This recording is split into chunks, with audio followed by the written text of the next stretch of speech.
Governor Jesse Ventura is our guest for another 15 minutes or so. The new book just came out yesterday, Don't Start the Revolution Without Me.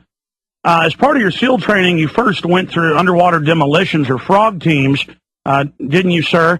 And so having a knowledge of controlled demolition, we've had a lot of engineers, physicists, architects look at it and say that even if jet fuel could have weakened the steel, it would have had a collapse where it fell over sideways or certain parts crinkled. It wouldn't have aerosolized and fallen straight down with pyroclastic flows of steel blown in 1- and 2-story pieces, sheared off at 45-degree angles with perfect blast points, shooting out hundreds of feet and dust shooting out miles. Can you comment on that with your background, Governor, in underwater demolitions as a frogman?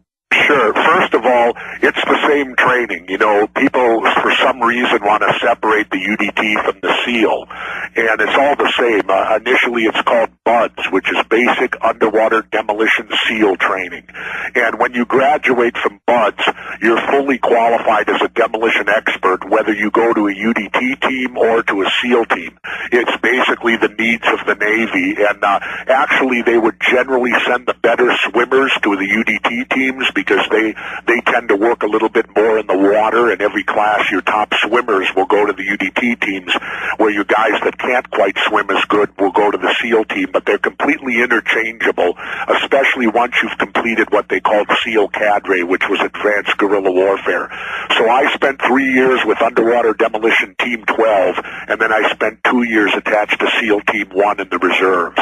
But again, am I a demolition expert on a controlled demolition to drop a building? No, because our standard policy, when we would figure out how to blow something up, we would use the slide rule, and then we always had a standard rule: when in doubt, overload. So what that means is when you figure out how to blow it up, throw on an extra haversack of C4 just to make sure you get the job done.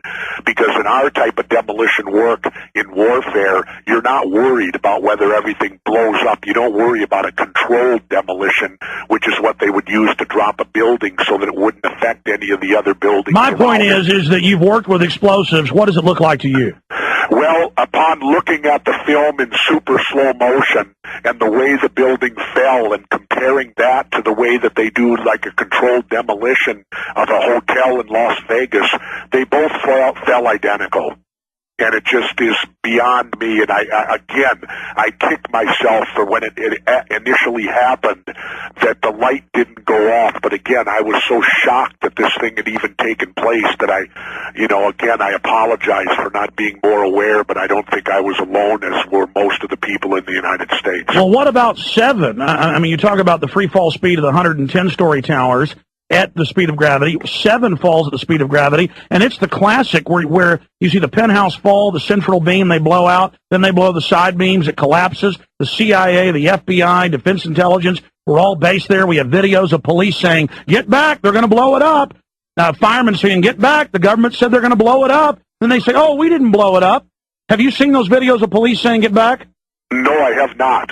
I haven't seen those, but I did watch the actual film of Building 7 going down, and in my opinion, there's no doubt that that building was brought down with demolition, and when you look at how that building came down, it came down identical to the other two.